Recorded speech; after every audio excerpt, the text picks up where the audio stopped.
rero nk'abantu batanywa amazi cyane baba bari ariske bagira ayo mahirwe mabi yo gushobora kugwara iyo ngwara ya infection urinaire. Ikindi kintu naco no ku bantu basanzwe bubatse abubakanye, iyo umudamu ahejeje kurangura amanga yubatse ntasoke ku mwanda muto, iyo ni facteur de risque yo gushobora kugwara infection urinaire.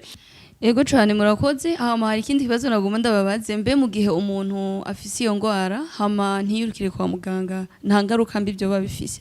Murakoze cyane. Iyo ngwara irafise ingaruka mu gihe itavuwe kandi ngo ikire.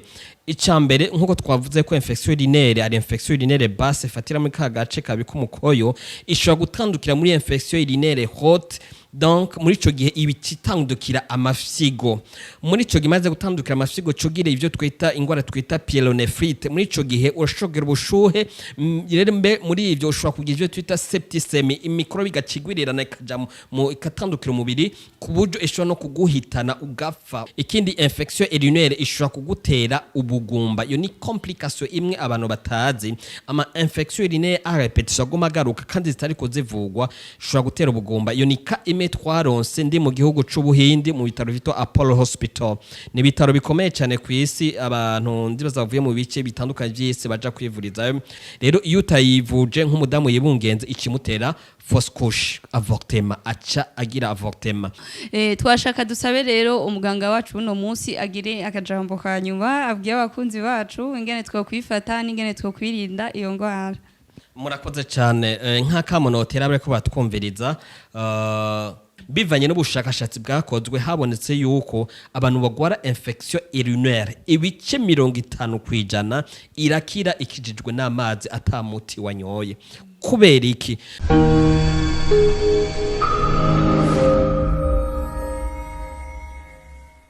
Turamaramukije cyane bakunzi bacu ba Mijo Talent TV, tuvuga ngo amahoro ahiwanyu muherereye mumeze neza. Natwe turashima Imana ngira murabibona ko ibintu ari good. Ego uyu munsi rero twagendeye ku bitaro kwa Johnson aho mwese musanzwe mumenyereye, aho twagiye kubaronderera ibidasanzwe tuzi ko mukeneye mu buzima bwanyu. Hari umutumire adasanzwe turi kumwe, tutaramubaha reka tubanze tubibutse kuja kuri channel yacu ya YouTube, mukande subscribe, mugire ama comment menshi mutibagira no kugira partage kugira ngo ubu butumwa bushobore gushika kure. Reka rero ndabahe umutumire wacu uyu munsi kugira ngo ashobore kubaramutsa. Dr. Muraho mumeze neza? Ego turabona ibintu ni sawa. Kumbona mwabyibushe cyane. Nagatima keza gusa. Ubwo ntaco bacarahindutse. Nk'igiki? Jombo numenga hari umuntu uyoboye yabashiriye ko ibintu by'amafresheur. Oya ni kwa kundi nyine musanzwe mumenyereye. Ego cyane murakoze cyane, twari tubakumbuye no musi twifuje kubagende. Murakoze cyane, karibu. Muri kumwe na Dr. Boaz Nibitanga nk'abansanzwe nkorera aha ku bitaro byabo bita kwa Johnson. Ego cyane bakunzi bacu ba Mijo Talent TV, ngira mwamaze kuvyumva turi kumwe na Boaz Nibitanga batazira Bobo Kijege. Ego mbega Boaz, twashaka tubabaze uyu munsi mwaduteguriye ibiki? Murakoze cyane. Uno munsi twabateguriye ingwara ya infection urinaire, niyo tuzakuvugana kuri uno mwanya. Murakoze cyane bakunzi bacu ba Mijo Talent TV, ngira mwumvise uyu munsi ngo baratubwira ingene ingwara ya infection urinaire ukuntu ishobora gufata. Twashaka tubaze docteur wacu, mbega docteur iyo ngwara yoba ifata gute? Murakoze cyane. Ego ubwa mbere iyo ngwara ya infection urinaire ku batayizi musanzwe amajambo y'igifaransa, nuko igihugu cacu cyo Burundi usanga ari amajambo kumbure mu mvugo zimwe z'ikiganga bidafise imvugo y'ikirundi, nahandi harabita ngo ni ingwara y'ubwandu bwo mu mukoyo. Iyo infection urinaire mu isanzwe ni ingwara ifatira mu bice bijanye no gusora umwanda muto, donc ifata appareil urinaire. Iyo appareil urinaire kabigizwe n'agace kitwa vessie kabika umukoyo n'akari n'akaringoti kitwa iretre gasohokana umwanda mutwo hanze hamwe n'amafyugo twita marin. Rero iyo umuntu yagwaye iyo ngwara ya infection urinaire cyangwa ubwandu bwo mu mukoyo ishobora gufata kimwe muri ivyo bihimba twagiye tuvuga abafise iyo infection urinaire basse mu gihe yafashe ako gace kitwa vessie agasohoka bikumukoyo, infection urinaire haute mu gihe iyo infection yafashe igice c'amafyigo. Rero mwatubajije ngo ifata gute? Mu isanzwe ni ingwara itandukira ngo iva mu muntu ija mu wundi nkuko bamwe basanzwe bakonfonda na infection twita IST, infection sexuellement transmissible. Haba infection zandukira mu guhuza ibitsina, mugabo infection urinaire umuntu ayandura biciye mu nzira zitandukanye. Mwace mugiye ko mutubaza ngo yandukira gute? Mu bisanzwe iyo infection ingene umuntu ashobora kuyigwara kuko itandukira iva ku muntu ija ku wundi, mugabo umuntu ashobora kuyigwara itewe na vyinshi. Ahanini icambere itegwa n'umukorobi witwa bacteria. Bacteria atera iyo infection urinaire ni menshi. Bacteria ya mbere inovuga ko itera iyo infection ku bice 80% ni mikrobe yo mu bwoko bwa bacteria yitwa Escherichia coli. Ego mugabo ahanini cyane muri kiganiro maza gutahura iyo ngwara iyariyo. Ego bakunzi bacu twamaze kumva ico infection urinaire isigura. Twashaka tongere tubaze mbega docteur iyo ngwara ya infection urinaire yo bikarira bande? Murakoze cyane ku kibazo ciza mutubajije. Ego iyo ngwara ya infection urinaire ahanini cyane ikarira ab'igitsina gore gusumba ab'igitsina gabo. Reka nsigura impamvu. Mu bisanzwe muri vya bihimba bijeje gusohokana umwanda muto twita appareil urinaire, akaringoti gasohokana umwanda muto hanze kitwa uretre. Ku bagore gafise diametre cyangwa gafise uburebure bugufi cyane gapima santimetero 2. Mu gihe ku bagabo iyo uretre ipima santimetero 16. Rero impamvu ikarira abagore cyane gusumba abagabo nuko mu bisanzwe nkuko kugira ngo umuntu agwaye infection urinaire abari mikrobi yaje iva hanze yinjirana kagatoboro twita meya urinaire mpaka ikinjira rujya muri ngoti utwara usohokana umwanda muto witwa uretre. Rero urumva yuko ku badamu mugiye iyo uwo muringoti upima santimetero 2 mikrobi yobe iri kuri meya urinaire kuri ya ntoboro sokana umwanda muto biroroha cyane kugira ngo ishike ndani muri vessie kagasaho kabika umukoyo. Mugiye umugabo urumva ko santimetero 16 ari ndende cyane, mugiye mikrobi ishobora gufata urugendo rurerure kugira ngo shikire ya vessie kagasaho kabika umwanda muto. Niyo mpamvu abagore uzosanga ahanini cyane bakarirwa niyo infection urinaire gusumba abagabo kuko umwanya mu gihe iyo mikrobi iri muri yanzira umudamu canke umugabo agaca sohoka ku mwanda muto ya mikrobi abayisohoye. Urumva ko ku mugabo amahigwe ari make cyane kuko iyo mikrobi igenda buke hari gihe usanga yasohotse ku mwanda muto abayisohoye. Mugabo ku mugore kuko ya santimetero 2 ari nkeyi cyane no mu mwanya batarasohoka ku mwanda muto kugira ya mikrobi iri muri mwamiringoti ishoye gusohoka utusanga yashowe kwinjira byoroshe mu mwanya muto igatandukira ya vessie kagasaho kabika umukoyo agacagwa iyo infection urinaire. Nayo mpamvu usanga abagore bakarirwa cyane. Ikindi abagore bakarirwa cyane no kugwara iyo infection urinaire nuko bivani nivyo tuta position anatomique bivani ingene Imana yaremye igihimba cirondoka c'abagabo canke c'abagore. Ku bagore usanga iyo meya urinaire iyo ntobore sokana umwanda muto hegeranye na partie canke igihimba citwa anus gisohokana umwanda mukuru. Rero iyo ya bacteria nababyeyi yitwa Escherichia coli ikunze gutera hanini cyane infection urinaire, dushobora no kuyisanga muri tube digestive munda Munu wa mwanda mukuru usanga uri mu tube digestif no mu intestin ibirimwo kandi ko byinshi. Rero iyo umuntu ariko asohoka ku mwanda mukuru agaca koresha itunganywa ribi mu byo twita kwitawaza mu yindi mvugo, ugasanga akoresheje technique mbi mu kwitawaza ahera, ugasanga ariko ahera inyuma aje imbere aba ariko azana yama mikorobe ino imbere amaja mu gihimba cirondoka ku buryo ya mikorobe ishobora kwegera ya meya urinaire ya bacterie gaca yinjira vyoroshe muri vesi kagasaho kabika umwanda muto. Rero byiza niyo mpamvu uko byiza no uko witunganya uhejeje gusoka ku mwanda mukuru uhera imbere uje inyuma.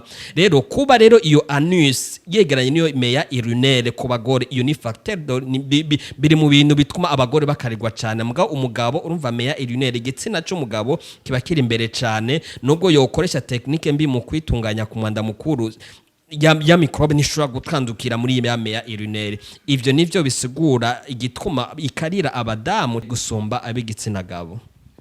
Ego cyane murakoze docteur, naguma nongere ndababaze mbega iyo ngwara irafata abana bakiri bato? Murakoze cyane, irafata uwo wese uwitwa umuntu wese ufise iyo appareil urinaire afise ivyo bihimba vyose vy'umubiri arashobora kuyifata. Na cyane cyane abana bato iranabakarira kuko umubiri buriya iyo haje ingwara mu mubiri umubiri uratugwanira. Abana bafise immunité iri faible basodo mu mubiri batagira inguvu bashobora kugwanira umubiri. Rero iyo ije wobo iraba ikibafata baca bagwara vyoroshe ko umubiri ushobora kubagwanira. Uretse ko rero rimwe rimwe usanga bakingirwa n'ibintu bimwe usanga biba kubakuze ama facteur de risque amwame biba kubakuze ku bagabo cyangwa ku bagore bamaze gukura bitaba bako, niyo mpamvu batazigwara cyane mugabo nabo barayigwara. Ego cyane, hama ikindi kibazo nagomba kubabaza, nashaka kubabaza ibimenyetso byo byerekana umuntu agwaye iyo ngwara ukuntu byo bimeze. Murakoze cyane. Mu bimenyetso by'iyo ngwara ya infection urinaire icambere no kubabara canke kubabwa uri gusohoka ku mwanda muto. Ikigira kabiri ushobora gusohoka umwanda muto ukagenda usohoka duke duke ukajayo incuro nyinshi mugabo ukaguma usohoka duke duke. Rimwe rimwe umwanda muto ugashobora kuzana akamoto kabi. Ikindi gihe byashobora no gusheka ugasanga umwanda muto hazananyemo n'amaraso. Ikindi kimenyetso no kubabara aha munsi y'umukondo hahepfo y'umukondo cyangwa ukanacika umugongo gacika. Rero ahanini cyane ivyo ni ibimenyetso dukunze kubona kuri infection urinaire cyane cyane iyo ari infection urinaire twita infection urinaire basse yafatiye muri ka gace kabika umukoyo twita vesi. Iyo ari infection urinaire haute iyo twita pyélonéphrite kuko ifatira hasi twita cystite. Mugabo bwoko bwa infection urinaire fatira yitwa infection urinaire haute yo icitandukira igice c'amafyigo igace yitwa pyélonéphrite. Yo urashobora kugira n'ubushuhe kandi umaze kugira ubushuhe hari ibimenyetso bijana n'ubushuhe guhinda agashitsi ukajogomera ushobora no kudahwa urashobora kugira ibimenyetso no kumeneka umutwe kubera ko uba washushe. Ego mugabo ahanini igwiriye niyo cystite infection urinaire ifatiye muri kagasaho kabika umukoyo. Ego ikindi kibazo twagomba tubabaze turashaka kubabaza mbega iyo ngwara irakira byo bimeze gute? Murakoze cyane. Egome iyo ngwara iravugwa kandi igakira. Igituma navuga ko ari ingwara ivugwa igakira kuko kwa muganga twama twavuye kandi bagakira. Buriya mu bintu bisanzwe bitera amahigwe mabi yo kugwara iyo ngwara imbere ko nsigura impamvu ishobora kuvugwa igakira. Icambere iyo umuntu agize ivyo twita iyo umuntu adasohoka ku mwanda muto ca buriya umukoyo ni mu mvugo yacu ni bon milieu de culture de germe. Ni novuga ko ari ahantu ashobora gufavoriza ashobora gutuma habigwirirana cyangwa ashobora kurima ishobora gutuma amamikrobe agwirirana. Rero iyo umuntu afise umukoyo yigumizamo umukoyo nka kujya ku muntu agomba yumva umengo yoja gusoka ku mwanda muto mwaka wigumizamo twatube bakteri ya mikorobi muri ya musanzwe mu bice by'umubiri hari utumikorobe twamana turi mu mubiri.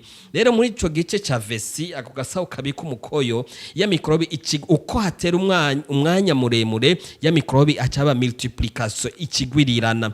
Rero iyo umuntu atasohoka yumva gusohoka ku mwanda muto mugabo akayigumizamwo bimutera gushaka kugwara iyo infection urinaire.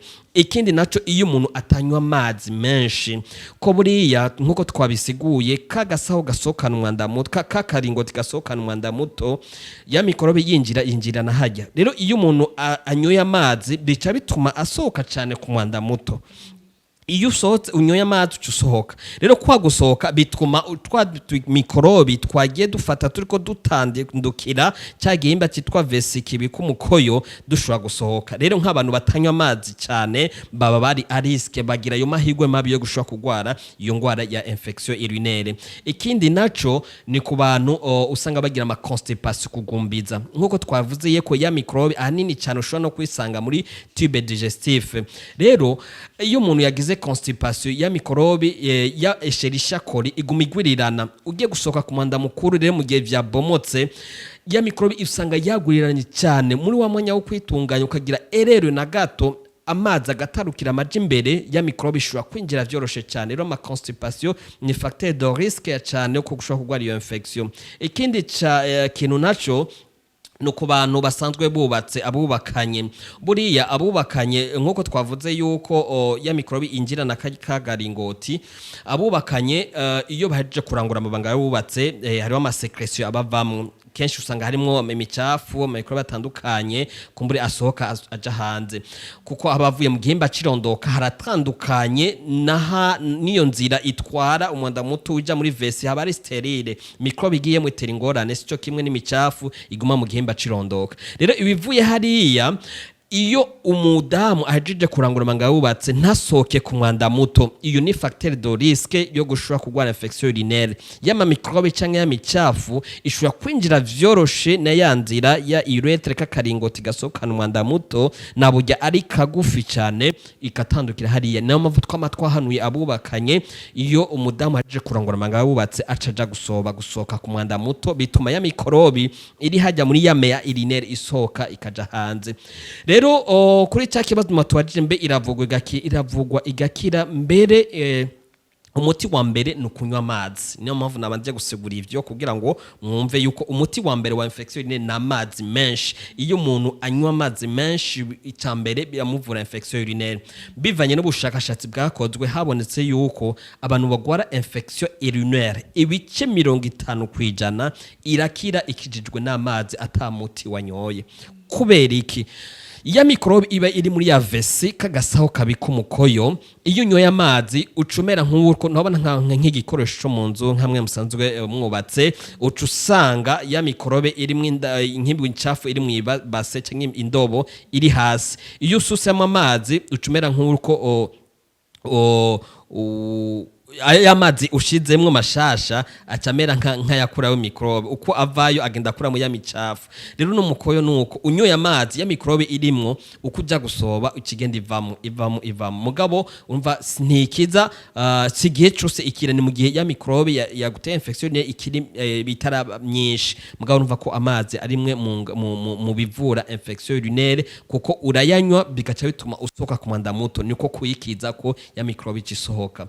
Ikindi habaho imiti dutanga kwa muganga ikiza iyo ngwara ya infection urinaire iravugwa kandi igakira ko ni ingwara dupima ducibiciye mu mukoyo dupima igipimo cyitwa SBI uragipima kandi ukayitora hama tugatanga iyo miti ni ingwara ivugwa kandi igakira. Ego cyane murakoze hama hari ikindi kibazo naguma ndababaze mbe mu gihe umuntu afise iyo ngwara hama ntiyurukire kwa muganga nta ngaruka mbi byo babifise? Murakoze cyane iyo ngwara irafise ingaruka mu gihe itavuwe kandi ngo ikire. Icambere nkuko twavuze ko infection urinaire ari infection urinaire basse ifatira muri kagace kabika umukoyo ishobora gutandukira muri infection urinaire haute donc muri ico gihe ibititandukira amafyigo muri ico gihe maze gutandukira amafyigo cogire ivyo twita ingwara twita pyelonephrite muri ico gihe urashogera ubushuhe rero mbe muri ivyo ushobora kugira ivyo twita septicemia imikorobi gacigwirirana ikaja mu ikatandukira umubiri kuburyo ishobora no kuguhitana ugapfa wishwe niyo ingwara ya infection urinaire pyelonephrite irica ugapfa nyene ukavaho kwisi. Ikindi rero ama complication y'iyo infection urinaire mu gihe tavuwe ishobora gutera insuffisance renale mu gihe atandukiye pyelonephrite ishobora gutera ikibazo cy'amafyigo ingwara ifatiye mu mafyigo mu gihe itavuwe ngo ikire. Ikindi infection urinaire ishobora kugutera ubugumba. Iyo ni complication imwe abantu batazi. Ama infection urinaire a repetition agumagaruka kandi zitari kuzivugwa ishobora gutera ubugumba. Iyo ni ka ime twaronse ndi mu gihugu c'Ubuhindi mu bitaro vito Apollo Hospital. Ni bitaro bikomeye cyane ku isi, abantu ndibaza bavuye mu bice bitandukanye by'isi baja kwivuriza. Twari kumwe no muganga umu infectiologue twari twaronse ka ivuye muri gynéco y'umuntu yagize infection urinaire igihe kirekire, bagiye kuraba ibyini ndani basanga ico kibazo c'ubugumba byatewe na infection urinaire. Umva ko ari ingwara ishobora kugutera ibibazo bikomeye mu gihe utayivuje. Ikindi naco nko ku badamu bibungenze bakunze gukarigwa cyane n'ama infection urinaire. Impamvu ni iyihe? Nuko iyo umuntu ayibungenze habaho ivyo tutama hormone de la grossesse, ama hormone placentaire. Ayo hormone acatuma kakaringoti kaka uretre gasokanwa ndamuto kabadilate kiyongereza diametre. Rero bica vyoroha cyane mu mikrobe kwinjira vyoroshe. No mpamvu usanga abadamu bibungenze bakunze kugwara ama infection urinaire. Rero iyo utayivuje nk'umudamu yibungenze ikimutera fausse couche, avortement, aca agira avortement. Numva rero ko infection urinaire utayivuje ishobora gutera ibibazo bitandukanye, nkuko ishobora no gutera kandi abcès des reins, ibivyimbe canke ibihute ino mu mafyigo. Rero abariko batwumviriza boza bivuza iyo infection urinaire mu gihe wakoresheje kumbure kunywa amazi ukabona umengo ntibiko biragabanuka, mwe maze gutandukira kugira bya bimenyetso bigaragara, abageze yuko uvugwa n'imiti atari ukuvugwa n'amazi yo kunywa. Amazi acagufasha gusa kwikingira. Yego hama nashaka nongere kandi kubabaza, mbega hagati y'umugore n'umugabo mu gihe bayigwaye hama hakivuza dufate nk'umugore gusa, kuko urumva ko abagore aribo bakarigwa cyane, hama umugabo ntiyivuze, muri ico gihe ngwara irashobora guhona muri urwo rugo igakira? Murakoze cyane. Ego infection urinaire ni musanzwe ntiri infectieuse ngo ibi transmissible ngo yandukire. Musanzwe mu bubakanye umwe afite infection urinaire nishobora gutandukira ubundi, kuko si IST, si infection sexuellement transmissible. Umuntu ntayandura biciye mu guhoza ibitsina. Uretse ko nk'umugabo afise infection urinaire ya mikrobe mu gihe afise ama mikrobe menshi mu mwanya wo kurangura amabanga wubatse kumbure ya ma mikrobe kumbure utu urine imikoyo irimo ama bacterie menshi kumbure avec ama acte yo kurangura amabanga wubatse, ya mikrobe ishobora kumbure gutandukira muri vya bihimba vy'irondoka biva n'ama secretion avamo. Ya mikrobe ishobora kwinjirana ya uretre muri bwa buryo bwose twagiye tuvuga ma secretion munya kurangura amabanga wubatse, mugabo nishobora kwandukira biciye mu guhoza ibitsina. Umuntu ayandura ivuye hanze, ni mikrobe ishobora kwandura ivuye hanze mu nzira yicanye yindi. Nkaya ma mikrobe dushobora mu ikindi dushobora kuyakura muri ama toilette, amatwara nk'akaroro ya toilette tujamwo, nk'akaroro ama toilette siège umuntu ashobora kuyitunganya ugasanga ntadogeje amazi, undi aragiye kumbura amazi aciye ataruka umwanya uko witunganya mwanda mukuru, amazi atarukiye kuri ya meya urinaire, ama mikrobe arinjiye. Cyangwa muri ama toilette usanga y'ibinogo winjiramo ugasanga hako hafumba umwotsi gusa w'ubusho buva indani muri ca kinogo. Ijya myotsi ijya amabacteria ashobora kuduga ujya mwotsi w'ubushuwe buva indani muri toilette kubera ya myanda ishobora kwenya nka cyane ku bakenyezi cyangwa b'igitsina gore, ugasanga ama bacteria aciye atandukira ya meya urinaire, bigaca byoroha cyane ko ishobora kuca yinjira mu mubiri igatandukira ya vesi. Ego hanini ku bagabo kububakanye umwe ayigwaye ashobora kwivuza undi atarinze gufata imiti kuko ntiyandukira mu guhuza ibitsina. Ego murakoze cyane bakunzi bacu ba Mijo Talent TV, ndibaza mwashoboye gukurikirana izi nyigisho. Ni ibintu bituraba birandaba birakuraba ntibigucike. Rero twashaka dusabe rero umuganga wacu uno munsi agire akajambo kanyuma abwiye abakunzi bacu ingene twokwifata n'ingene twokwirinda iyo ngwara. Murakoze cyane. Nk'akamonotera bareko batwumviriza nuko icambere kugira amashusho kwirinda iyi ngwara kunywa amazi menshi. Muri ico gihe duca duhanura bivanye n'ivyobuzi, duhanura ko umuntu akwiye kunywa n'imiburiburi amazi atari munsi y'ilitiro imwe n'inusu ko bwo kwirinda iyo infection urinaire. Buri ngwara buriya hari ukuntu dushobora guhanura cyangwa gutegeka umugwayi cyangwa kwirinda bivanye n'ibi na biriye. Muga kubijana na infection urinaire ku muntu anywa amazi arenga guhera kuri litiro imwe n'inusu kuduga uba wikingiye iyi infection urinaire kuko uko unywa amazi menshi de plus unywa amazi menshi de plus usohoka ku mwanda muto uko usohoka ku mwanda muto ya microbe getera wisora nishobora kugurirana cyangwa igume muri ya vesi. Icya kabiri ni manuro ku bantu b'igitsina gore na cyane iyo ugiye ku mwanda mukuru mumenye yuko kwitunganya cyangwa ibijya twita kwitawaza bifise amareg bifise amategeko ushobora kuyikora ntuhere inyuma uje imbere hera imbere uje inyuma ko uhereye inyuma uje imbere y'amazi uko ukoresha mu kwitunganya ashobora gutarukira imbere mwaja mu gihimba cironda kuri ya meya urinaire ya microbe igatandukira yinjira muri vesi. Rero ico ni kimwe. Ikindi cya kabiri mwirinde constipation ubona gumbiza nkuko twabivuze kare ko constipation kuba ama facteur de risque shobora gutuma umuntu ashobora kugwara infection urinaire. Mwirinde ko constipation igekurikira ku bantu bubakanye muhejeje kurangura amanga yubatse umugore cya wihutira gusohoka ku mwanda muto gendo sobe bifasha yama microbe yari yafashe agomba yinjire na ya urethre ashobora gusohokana umwanda muto bikakurinda ama infection urinaire. Ikindi gikurikira ku bantu b'igitsina gore nyene birinde kwambara impuzu zibafata na canje nk'ama pantalon abafata acha twuma haba transpiration hari indani au niveau vaginal kandi hacha haba proliferation igwiriranya ry'ama microbe harimo na ya microbe atera cyane iyo infection urinaire. Ambara impuzu zikurekura nk'ama sous-vêtements yoyo dukonseya kutambara masuvetma akozwe mu mafibre synthétique ni impuzu zikozwe mu mubiri wa polyester kuko yo bica bitera transpiration iyashu acaba mu yashu hariya ya yashu iguranya hariya muri sous-vêtements mu muzu yo munsi bica bituma utubacteri twiregera hariya acaba multiplication twigwirirana bigaca bituma twatubacteri twinjira byoroshe cyane biciye muri ya urethre kugira shike ya vesi. Ikindi no kubijanye n'isuku y'impuzu twambara sous-vêtements ushobora kuyambara ugasanga yacafuye ama microbe usanga yacafuye ajya ashobora kwinjirana ya urethre kakaringoti megashika hari isuku y'impuzu zo munsi biri mu bintu ushobora gutuma tugabanya kugira ama infection urinaire. Ikindi naco yama toilette aho twuba tugira isuku y'utuzu twasugumwe umuntu aramata toilette siège uvuyeyo kwega amazi kugira microbe ntigumwe ngo ukurikira avashgira ikibazo canke tuzu twasugumwe tw'ibinogo naho nyine batugirira isuku bizofasha cyane. Ikindi nk'akamo kandi notera ku bushikiranganje bujejwe amagara y'abantu kugwanya sida bagwiza inyigisho kugira ngo abantu bamenye ivyo ngwara kugira bashobore kuyirinda kuko twumvise ko ari ingwara iteza ibibazo yaba ku bagabo canke ku bagore ko bose barayigwara nubwo usanga abagore bayigwara cyane gusinda abagabo.